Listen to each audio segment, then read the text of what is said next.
Good morning students. आज मैं आपको SST class 6 lesson 1 the earth in the solar system पढ़ाने जा रही हूँ। इसमें सबसे पहले मैं आपको सेलेस्टियल बॉडीज़ के बारे में बताऊँगी कि ये सेलेस्टियल बॉडीज़ क्या होती हैं। The sun, the planet, the moon, the star and all those objects shining in the sky are called celestial bodies. Means sun, planets जो हमारे ग्रह होते हैं, मून, चंद्रमा, स्टार्स, जितनी भी चीज़ें जो हम स्काई में देखते हैं जो शाइनिंग करती हैं वो सेलेस्टियल बॉडी के अंतर्गत आती हैं। हमारा जो सन है वो एक स्टार है। स्टार्स बहुत बिग होते हैं, हॉट होते हैं, वो गैसेस के क्लाउड से बने होते हैं और उनमें खुद की हीट भी होती है और लाइट भी होती है और ये अपना खुद का मतलब कहना चाहिए हीट लाइट जो है उसको इमिट भी करते हैं, प्रोड्यूस करते हैं। हमारे सेलेस्टियल बॉडीज़ जो हैं उसमें काउंटलेस स्टार हैं, अनगिनत स्टार्स हैं जो हमारे स्काई में हैं, जैसे कि सन भी एक स्टार है।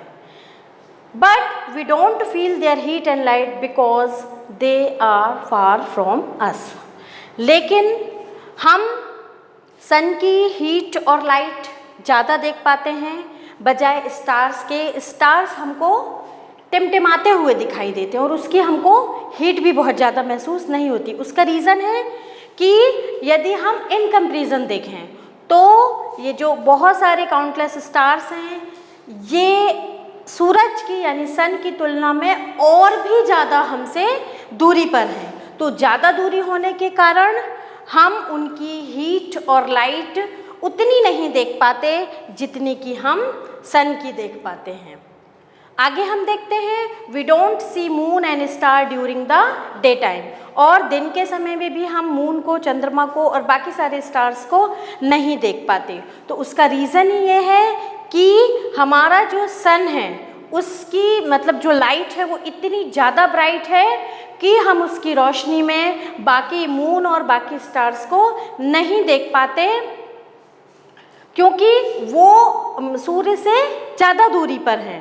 और ऐसा नहीं है कि दिन के समय ये मून और जो स्टार्स है वो कहीं और चले जाते, वो रहते वहीं हैं, लेकिन सूरज की ज़्यादा ब्राइटनेस के कारण, सन के ज़्यादा कहना चाहिए चमकने के कारण हम उन स्टार्स और मून को डे के टाइम पे नहीं देख पाते। इसके बाद हम आगे बढ़ते हैं a group of stars. Group of stars जो होते हैं वो पर्टिकुलर जब एक पैटर्न में होते हैं तब हम उनको कॉन्स्टेलेशन कहते हैं।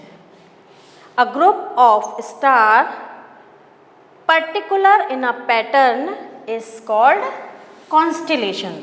इसके दो एग्जाम्पल हैं उर्सा मेजर एंड सप्तऋषि। तो ये उर्सा मेजर और सप्तऋषि ये क्या हैं?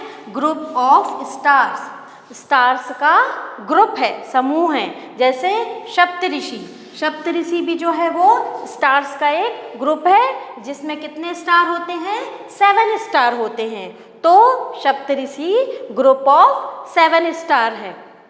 इसके आगे मैं आपको बताऊंगी कि पुराने समय में जब लोग जो है कहना चाहिए इन स्टार्स का उपयोग जो है वो डायरेक्शन के लिए किया करते थे, क्योंकि यदि हम आज का समय देखेंगे तो आज के समय में हम देखते हैं कि आज के समय में हमारे पास बहुत सारी ऐसी सुविधाएं हैं जिसके कारण हम रास्ता नहीं भटकते। मीन्स यदि हम कहीं जाते हैं तो आपने देखा होगा रोड्स वगैरह में हर जगह इंडिकेटर्स वगैरह रहते हैं जो हमको इंडिकेट करते हैं कि हम किस दिशा की तरफ जा रहे हैं। लेकिन और उसके साथ साथ आप देखेंगे कि नेट में भी मैप्स वगैरह की सुविधाएं हैं जिनका उपयोग करके हम अपने सही डायरेक्शन को देख सकते हैं और सही डायरेक्शन की ओर जा सकते हैं। लेकिन एंशिएंट टाइम पे ऐसी सुविधाएं नहीं होती थी। तब लोग जो है ये इन स्टार्स की सहायता से वो अपने डायरेक्शन को देखते थे और सही दिशा की तरफ जाते थे। हमारा जो कहना चाहिए जैसे नॉर्थ स्टार है, नॉर्थ स्टार, उसको हम पोल स्टार यानी ध्रुव तारा भी कहते हैं। तो नॉर्थ स्टार जो था वो इंडिकेट्स करता था नॉर्थ डायरेक्शन की तरफ, और ये जो स्टार होते हैं ये हमेशा सेम पोजीशन पे होते हैं। तो इसलिए मतलब यदि नॉर्थ स्टार से हम जा रहे हैं तो मतलब हम नॉर्थ डायरेक्शन में ही जाएंगे। और इसके साथ साथ कहना चाहिए ये हमेशा एक ही जगह रहते हैं, तो पुराने समय में लोग इन स्टार्स की सहायता से जो है अपने सही डायरेक्शन में जा सकते थे। जैसे यदि हमको मान लो आसमान में स्काई पे पोल स्टार देखना है, यदि हमको नॉर्थ स्टार देखना है तो हम इस सप्तऋषि जो है इसकी सहायता से भी हम देख सकते हैं। जैसे मैं आपको बताऊंगी कि जैसे जो आपके सप्तऋषि है, सप्तऋषि मतलब 7 ग्रुप ऑफ 7 स्टार, 7 सितारों का जो समूह है, तो उसमें मतलब जैसे 1 2 3 4 5, तो ऐसा 7 जो ग्रुप ऑफ 7 स्टार है सप्तऋषि का, तो उसके प्रारंभिक 2 स्टार्स को यदि आप इन 2 स्टार्स को जोड़ते हैं और जोड़ के यदि इसी से आप जो है लाइन को एक्सटेंड करते हैं तो आपको नॉर्थ के साइड जो है एक स्टार दिखाई देगा, जिसको हम नॉर्थ स्टार या पोल स्टार के नाम से जानते हैं।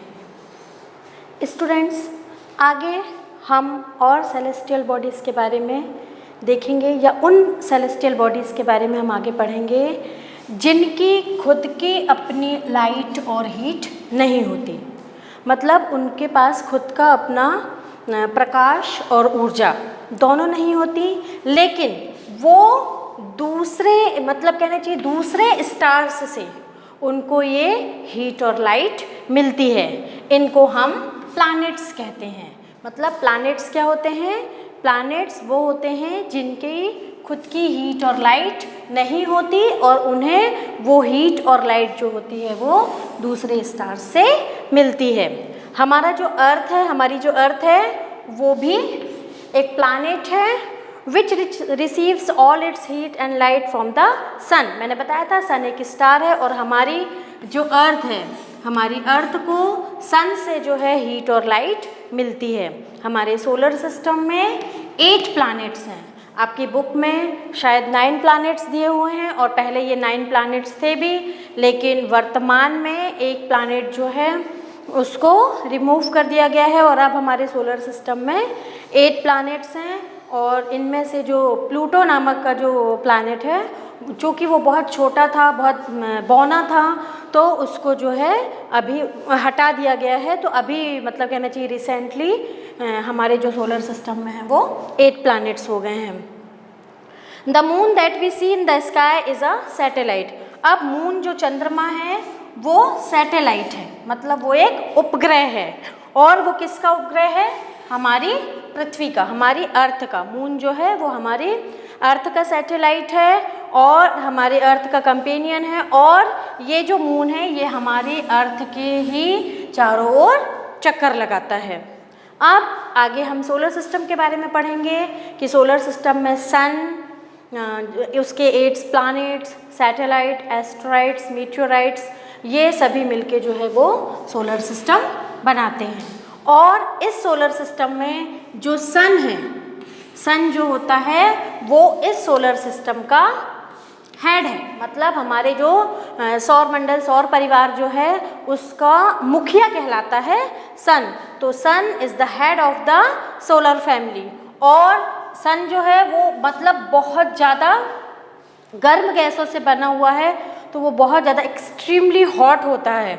लेकिन चूँकि ये हमारी अर्थ से 150 मिलियंस किलोमीटर्स की दूरी पर है, बहुत ज़्यादा मतलब हमारी पृथ्वी से बहुत ज़्यादा इसकी दूरी होने के कारण हमको इस सन की जो ट्रमेंडस हीट है वो उतनी महसूस नहीं हो पाती। अब हम सोलर फैमिली के 8 प्लैनेट्स के बारे में जानेंगे कि जो हमारी सोलर फैमिली के 8 प्लैनेट्स हैं वो अब उनको मतलब उनके डिस्टेंस के अनुसार अपन देखेंगे तो उनका क्रम इस प्रकार है: mercury, Venus, earth, Mars, Jupiter, Saturn, Uranus and Neptune. इसमें जो अर्थ है वो 3rd नंबर पर है। यदि हम डिस्टेंस के अकॉर्डिंग देखेंगे कि यदि सूर्य से जो प्लैनेट्स की दूरी है, तो दूरी के अकॉर्डिंग यदि हम देखेंगे तो सबसे नियरेस्ट, सबसे पास वाला जो प्लैनेट है वो है मरकुरी, और हमारी जो अर्थ है उसका नंबर 3rd है। इस प्रकार हमने अभी देखा कि हमारे सोलर सिस्टम में 8 प्लैनेट्स हैं, और ये 8 प्लैनेट्स जो हैं, सभी प्लैनेट्स जो हैं वो हमारे सन के चारों ओर चक्कर लगाते हैं। ध्यान देने वाली बात यह है कि ये जितने भी 8 प्लैनेट्स हैं, ये जब सन के चारों ओर ये जब चक्कर लगाते हैं सन के चारों ओर, तो ये एक फिक्स्ड पाथ पे चक्कर लगाते हैं। मीन्स इनका जो डिस्टेंस है सन से वो तय है, और उनके लिए एक फिक्स्ड पाथ भी है, और ये सभी प्लैनेट्स जो हैं उसी फिक्स्ड पाथ पर कहना चाहिए सन के चारों ओर चक्कर लगाते हैं, और उसका कहना चाहिए मूव्स अराउंड करते हैं, और इस फिक्स्ड पाथ को हम क्या कहते हैं? ऑर्बिट कहते हैं। जो जिस फिक्स्ड पाथ पे सारे प्लैनेट्स जो हैं वो सन के चारों तरफ चक्कर लगाते हैं, उस पाथ को हम ऑर्बिट कहते हैं। अब अभी हमने देखा कि 8 प्लैनेट्स जो हैं सोलर सिस्टम में, उसमें मरकुरी जो है, मरकुरी सोलर सिस्टम में सन के सबसे ज़्यादा नियरेस्ट प्लैनेट है। सबसे करीबी प्लैनेट यदि सन का कोई है तो वो है मरकुरी। इसको सन के चारों ओर चक्कर लगाने में, एक कहना चाहिए राउंड को कंप्लीट करने में 88 डेज़ का समय लगता है। 88 दिनों में ये अपना पूरा एक राउंड कंप्लीट करता है, और वो भी उसके स्वयं के ऑर्बिट पे, उसके फिक्स्ड पाथ पे। इसके बाद जो वीनस है, वीनस को अर्थ का, हमारी पृथ्वी का ट्विंस कहा जाता है। क्यों कहा जाता है? ये माना जाता है कि जो वीनस प्लैनेट है उसका साइज और शेप दोनों जो है वो हमारी अर्थ के सिमिलर है। तो हमारी अर्थ के सिमिलर इसका साइज और शेप होने के कारण वीनस जो प्लैनेट है उसको हमारी अर्थ का ट्विंस कहा जाता है। अब अर्थ के बारे में भी देखते हैं, आइए। Earth, the earth is the 3rd nearest planet. हमारे सोलर सिस्टम में जो सन है उसके करीब में, मतलब 3रे नंबर पे हमारी अर्थ है। अर्थ को यूनिक प्लैनेट मतलब होता है अनोखा ग्रह। हमारी जो पृथ्वी है उसको अनोखा ग्रह या यूनिक प्लैनेट बोला जाता है। उसका सबसे बड़ा रीज़न है कि it has very favourable condition to support life. मतलब एक हमारी पृथ्वी ही एक ऐसा ग्रह है जहाँ पर जीवन जीने की सारी कहना चाहिए व्यवस्थाएं हैं, और यहाँ पर वो सारी कंडीशंस हैं जिनमें रहकर व्यक्ति अपना जीवन जी सकता है। तो all the favourable conditions are available in the earth. वो सभी मतलब अर्थ में हमको सपोर्ट करती हैं, सारी फेवरेबल कंडीशन है, इसलिए इसको यूनिक प्लैनेट या अनोखा ग्रह कहते हैं, क्योंकि यहाँ पर जीवन संभव हो सका है। Because it is neither too hot nor too cold, क्योंकि ना तो यहाँ बहुत ज़्यादा गर्म है ये प्लैनेट और ना ही यहाँ बहुत ज़्यादा ठंडा। इसके अलावा यहाँ पर वाटर और एयर भी अवेलेबल है, जो कि हमारे लाइफ के लिए बहुत ज़्यादा एसेंशियल है, बहुत ज़्यादा ज़रूरी है।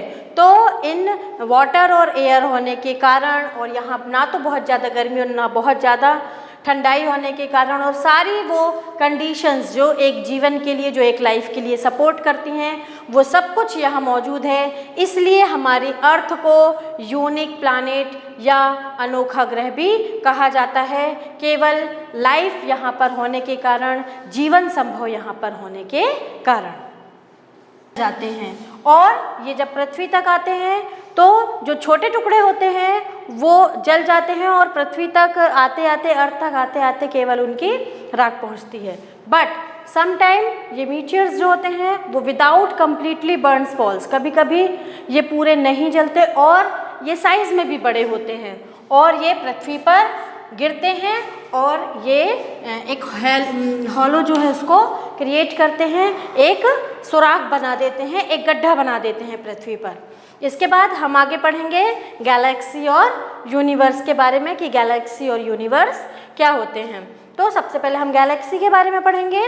अ huge system of billions of star, मतलब एक बहुत बड़ा सिस्टम जिसमें बिलियंस ऑफ स्टार्स होते हैं, बहुत अधिक संख्या में, and clouds of dust is called galaxy. Means a huge system of billions of stars and clouds of dust is called galaxy. Our solar system is a part of galaxy. हमारा जो solar system है वो इस Galaxy का part है। इसको हम आकाशगंगा और मिल्की वे के नाम से भी जानते हैं।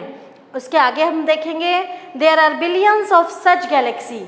हमारे जो गैलेक्सीज हैं वो बिलियंस ऑफ, तो जब ये बहुत सारी बिलियंस ऑफ गैलेक्सी जो हैं वो मिलकर एक यूनिवर्स बनाती हैं। तो आप सोचिए कि जब इतनी बिलियंस ऑफ गैलेक्सी मिलके यूनिवर्स बनाती हैं तो ये इमेजिन करना कितना डिफ़िकल्ट है कि हम ये कैसे इमेज कर सकते हैं कि हमारा जो यूनिवर्स है, जो हमारा ब्रह्मांड है, वो कितना बड़ा होगा।